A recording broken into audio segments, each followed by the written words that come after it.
Hi, and welcome to this episode of I've Got This Kid. I'm your host, Cherina Williams, licensed speech and language pathologist, homeschooling mom of two, wife of one, the fun therapist coming back at you for another week to bring you everything related from speech, play, language, development, and all of that other stuff that falls in between.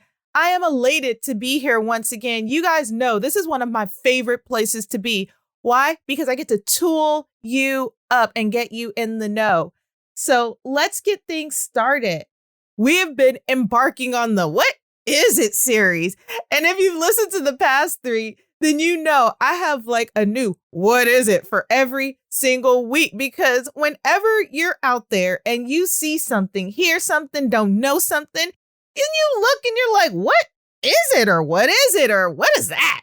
And so I'm here to give you the what it is on voice disorders today. And let me tell you, voice disorders, we take it for granted. Every time we take that deep breath in and go, and then as we exhale, our words and sounds come out, we take that stuff for granted, especially for us who've never had anything happen to our voice, where our voice has never been impacted, especially for a long period of time. And so that's what we're going to cover today. Childhood voice disorders. It is going to be a blast. So I got to start you guys off with some did you knows about voice disorder. Did you know that 3 to 9% of little sugars have voice disorders? I'm not including adults. I'm not talking about us 18 and up. I'm talking about the little sugars who are out there so stinking cute and smell like cookies. And for the ones that don't smell like cookies but smell like kids, 3 to 9% of them. Voice disorder. Here's the real kicker. Not even a full 1%, 0.98% are receiving any kind of treatment. So that means a very small fraction of the sugars who have voice disorders are actually getting treatment for voice disorders. That's wild, right? And finally, voice disorders are more prevalent in boys than it is in girls. And you know, I should have looked a little bit deeper to find out why that is, but I guess it kind of aligns with everything else that goes with speech and language, that usually the prevalence is more so with boys. If I were a betting woman, I would argue that the prevalence is probably not higher with boys as much as it is. Girls are the masters at being able to imitate and cover stuff up. It's no joke, no lie. You should do some research on your own time about that. But seriously, I think the prevalence, if we did like real research, it might be a little bit equal with some disorders. But this one in particular, boys more prevalent with girls. We'll go along with the researchers for today. Next time we might do our own thing. I'm just kidding, y'all. So voice disorders. What is it? What is a voice disorder? It seems pretty obvious, right? It is also known as dysphonia, and it occurs when the quality or the sound. I know when I first said voice disorder to you guys probably had to be thinking the sound of the voice, but the quality too. If that is impacted, if Sugar's voice is different than what it is supposed to be, given their age, and yes, speech pathologists devote their lives to understanding voice, and there is a level of frequency that every kid is supposed to have at different ages and different stages. That's some real heavy stuff. We're not going there today. But if it's different or outside of what's considered the norm, then it's considered a voice disorder. It can impact the vocal quality. It can impact loudness. It can impact the effort that they have to put in to produce sounds to make words. Some characteristics around it include roughness. So it might sound like some vibration. It sounds pretty rough. I kind of think about like roughness and like that strained, harsh kind of tone or pitch or quality. I think about like when you have a cold, where you have to like increase your effort, but it's usually beyond having a cold. It's happening all the time. Breathiness is another sign or symptom. to where the breath and it sounds a little bit more like this, but you're not trying to sound like this, but it has like a breathy quality and it's really hard to produce if you don't have a breathy quality. Or sugar might have like a strangled quality. Sounds like somebody's holding the air in their throat and it's that's a strangled quality. And if you guys were able to see me, I'm like strangling my neck while I'm doing it to produce it because this stuff is hard to produce when you're speaking or when you have a normal voice and you're trying to like emulate these qualities because again, it's unnatural to us. And so another quality of it is the pitch. Your pitch may be too high, may be too low, be too much decreased range, or it might be a high and low pitch. Like there's these variations that can happen.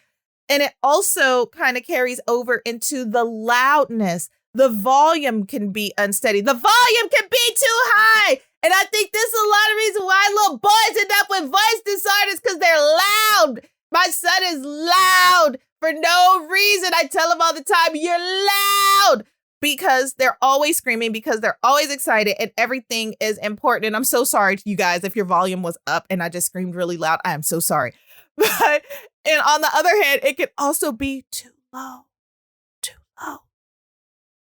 totally too low, to where you could barely hear sugar.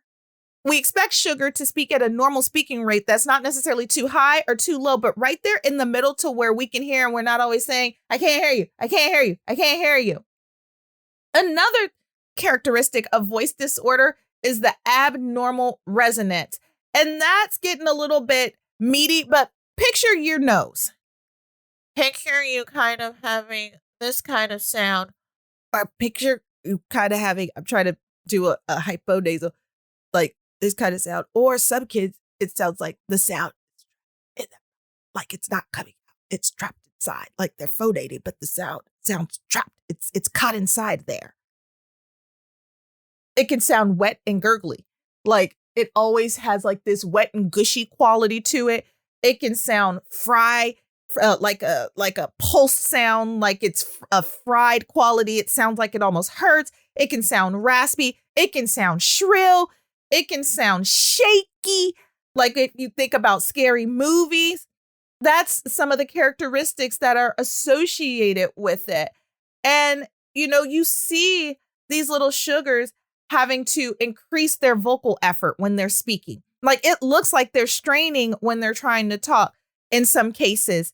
Sometimes they can't talk as much because when we speak, right, you have to think about it.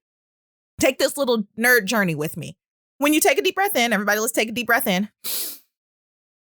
If you fill your stomach, you feel all that air in your stomach. But as you start to talk, the sound comes from your stomach. It travels up, goes into your throat. And I'm not going to get super heady with you guys, but you use your throat. It starts there. The sound starts there.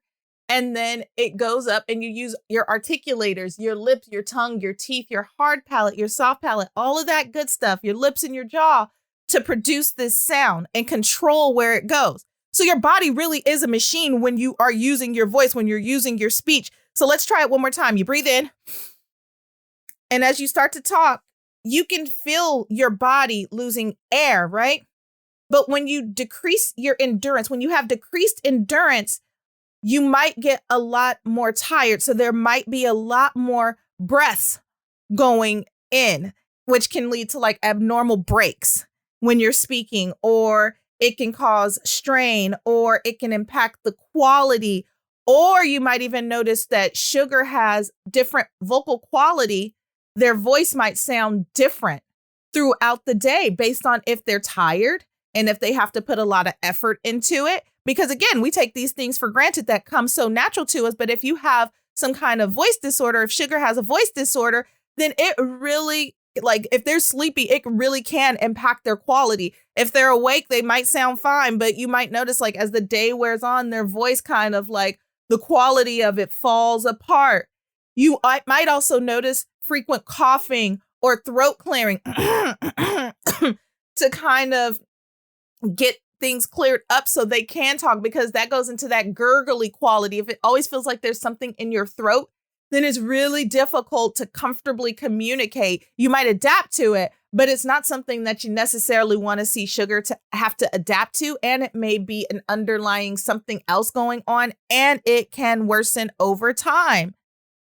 So you might want to know at this point, why do voice disorders occur in sugars? Well, there's a bunch of different reasons. Sometimes the airflow is impacted. And that goes back into that little exercise we just did when we breathe in and we got that air going. Like if there's something that's impeding or getting in the way of them being able to take a good breath and be able to produce that sound, that can impact their voice. If their core is weakened, the strength of the core, the strength of the muscles throughout the articulators, that can impact voice. Balance, coordination, stamina, the structures that allow you to resonate those sounds in your throat, the pharynx, the oral cavity, the nasal cavity. If those areas are impacted, it can impact the flow of your voice. And it's interesting stuff because with voice disorders in general, you have to think about it being a muscle, kind of like a machine, like any other machine. Let's think of a treadmill. If you don't have the pedals to create the endurance, then it's impossible to go. And so if you are without a wheel, then it's impossible to go. If you are without a chair, it's impossible to go. If you're without a foot pedal, then it is impossible to go. And so that's kind of the same thing with voice and how we produce voice. You have to be able to have all of your equipment from your diaphragm to your lips working together in order to produce a great quality of voice. With voice production, there's 3 subsections that can impact the voice production. And that's organic things. Those are natural things that have happened to your body, that's happened to sugar's body. There's functional things that take place to where it's something that you may be doing, some behavior that may need to be changed with the help of a speech therapist and an ENT, or it may be some psychogenic causes to where there's an additional diagnosis that goes along with it. And we're going to go into that now. Structurally, things can go wrong. Your body can naturally have something that's impacted that's causing sugar to have a voice disorder. Now, remember, you guys might be like, but they're too young. Remember again, 3 to 9% of sugars have a diagnosis of a voice disorder, and less than 1% is getting treated. Why? Because this is an area that we're just not in the know about. Nobody hears about this stuff unless something is really wrong, but it can be something underlying going on. And you world changers are just kind of interpreting it as this is normal. And so this is why I'm passing out this information to you guys, because if you're one of that 3 to 9% or living with the sugar with that's the 3 to 9%, then I want you to make sure to get help. And we'll talk about that a little bit later. But let's go back into what can impact voice production, because I totally went off on a tangent. The first thing, organic, your structure.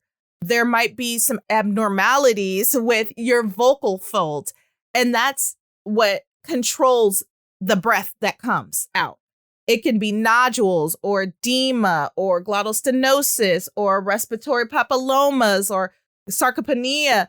And those are all things that are just things that can impact the vocal folds. It can be inflammation of the larynx, and that can be because of frequent colds or frequent inflammation. Like whatever causes that inflammation can cause difficulties for the larynx to work the way that it needs to work. Remember, think again, machine. Trauma from the larynx, like if a sugar had to get intubated, or chemical exposure. So like if you're not sugar, if you're living in an area close to factories and they're getting a lot of exposure to toxic chemicals, yes, that can impact their voice. Or some kind of external trauma where there's some kind of owie. Another thing that can happen is the neurological side, and that does also fall under organic, to where there can be recurrent paralysis in the larynx to where it just stops working. And paralysis, we all know, simply means something stops working the way that it's supposed to, and the larynx can become paralyzed. They can have dysphonia to where it's just without sound. It can either abduct or adduct, but whatever the reason is, the sound is not producing the way that it's supposed to. Parkinson's disease, that's a familiar term that most people have heard of, can impact the voice. And multiple sclerosis, that is another term that's pretty common knowledge that can impact the voice. Functional causes of voice disorder. These are the functional things that have happened. This is stuff that you're doing, that sugar's doing to cause the voice disorder.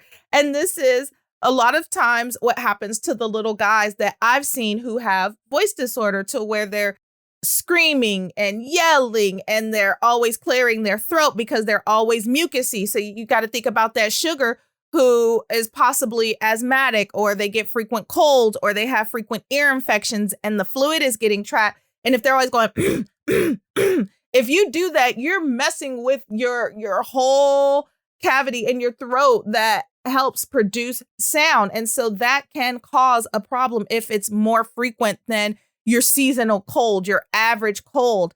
The tension, always yelling.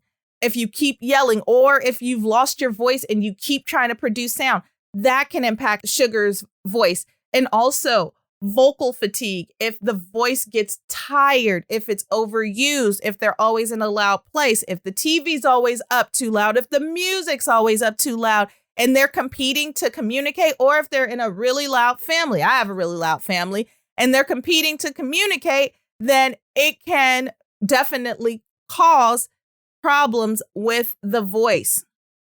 The final thing that can impact voice production or sugar's voice are psychogenic causes. And that means something's going on with the mind. There's another diagnosis that's coming along with that: chronic stress disorder. If sugar is always stressed out, then the body holds on to that stress and it shows up in different ways. Yes, it can show up with the voice. Anxiety, if sugar's always anxious, then again, this is something that their body internalizes. It can impact their voice quality, their voice production. If they're depressed, that can impact their quality. If they're always talking really low, or if they're talking outside of a frequency that's not normal. Remember, we talked a little bit about the normal frequency that we expect sugars to use. If they're talking outside of that, or they're using a frequency that's not normal, that can totally impact the quality of their voice. Conversion reaction, and that's without sound, and it can happen. And so there are things that can take place in the mind that impacts sugar's voice. And you might be wanting to know at this point if there's a cure. Is there a cure? Is there something that we can do? Is there something that we can use to remediate this? No magic pill for this one, y'all. I'm sorry. None of this stuff I'm going to be talking about has a magic pill. I'm your magic pill. The other speech and language pathologists are the magic pill for this one. What you have to do for this is visit your sugar's pediatrician and get a referral for an ENT. Yeah, not me first, an ENT, an ear, nose, and throat doctor, aka otolaryngologist. The reason why we go there first is because they're going to want to rule out if anything physiological is going on, if there's any kind of damage. Remember, we talked a little bit earlier about vocal nodules and things like that can take place. If a vocal nodule or something is happening on their vocal folds, then we want the ENT to be able to remediate that first and resolve it first and make sure that nothing else is going on before you come and see the speech pathologist. This is the one time that speech pathologists cannot immediately treat. And so if you go to a speech pathologist and you're like, hey, I want to get a consultation for my sugar, I'm noticing their voice, we're going to stop you in your tracks. The speech pathologist should stop you in their tracks and say, hey, I need to refer you to an ENT. If you have not already seen one, go to your child's pediatrician, get a referral, go to the ENT, make sure everything is all good with the structure, and then come back and see me. And I would love to tool you up. But do not go to the speech pathologist if you suspect that sugar has a voice disorder first. Don't do it. And so we don't want to make things worse. We just don't. And we would be liable for that. So no, please do not come to us first for that. And so what should you suspect if sugar has a voice disorder? Well, encourage your sugar to get closer to the person that they want to communicate with instead of yelling. So this is where, at this point, we want to preserve the voice as much as possible. We don't want to cause any other abuse than what's already been done. We want to schedule some periods of vocal rest or quiet time in the day and in the night. Why? Because remember, we talked about vocal fatigue at different times of the day. Sugar, depending on if they're tired or not, can hinder the quality of their voice if they're using it and they're tired. And so then it becomes effortful and other things can snowball. So we don't want to do that. We want to play around with different voices so sugar can become more aware of different levels of loudness and pitch and clarity. So like, for example, start speaking to them very softly and then build up gradually until your voice is loud, and talk about what a soft sound is and talk about what loud sound is and discuss those different loudness levels in order to tell sugar and demonstrate to sugar when to use which voice for what situation, because some sugars just don't know. And that's when you hear a lot of teachers saying inside voices, or quiet voices, or those kinds of voices, because they're teaching them without directly teaching them how to control their voice. We do it all the time, right? If we're in a public place, we're going to use a softer voice. We're not talking like this all the time. So we want to be mindful to teach sugar the same thing. And we want to make sure that they're not using a harsh and rough voice all the time, because, again, over time, it can impact their quality. And yes, they can develop nodules and other things on their vocal folds from being way too loud. Praise your sugar when you hear them using a quiet, gentle voice, especially in the house. My sugar, oh my gosh, like I said earlier, he's loud. And so I have to encourage him all the time. Please stop being so loud. Use your inside voice. Or I invite him to go outside. Either or works for me. But finally, discourage yelling and screaming and excessive shouting, talking over people in loud backgrounds. If you guys are TV family and the TV's on loud, if the video games are on loud, if you like the theater room to sound like the movie theater, especially now trying to, emulate what you don't have or not being able to go to the movie theater, just make sure that sugar is not screaming a lot. And for that matter, make sure you're not screaming a lot either. Protect your voice as well. And just make sure that they're protecting their voice. Push mute or pause, especially if it's an emergency. If they're just talking during the movie, don't do it. Like, you keep watching your movie, tell them to table those thoughts and enjoy yourself. But if it's like a real thing going on and it's the norm to have like the TV loud or music loud, then please just push mute, let them talk to you, and then turn it back on. Have fun. And there's a bunch of other things that can have a negative impact on the voice that are unrelated to the stuff that we've already talked about, the stuff that we've already discussed. And that's smoky, dusted, polluted environments. Yes, that stuff gets trapped into your vocal folds. It goes into your nasal cavity, like your body. When you sniff stuff in that hasn't been dusted, when you smell and your home hasn't been properly dusted, or if the school, the classroom, or wherever you are that you're frequenting hasn't been dusted, or the air quality is poor, when they're breathing that stuff in, it can have an impact on their vocal quality. Not drinking enough fluids, if their vocal folds are constantly dry. Remember, the vocal folds is where the sound comes out, how we control the sound, how we control the pitch, how we control everything. And if they are dry and dehydrated, think about 2 dry rubber bands that no longer have any kind of elasticity. And so we want to make sure that they're not drinking a lot of sugary drinks, because that doesn't really help the vocal fold, and that is not hydrating the body or the vocal folds.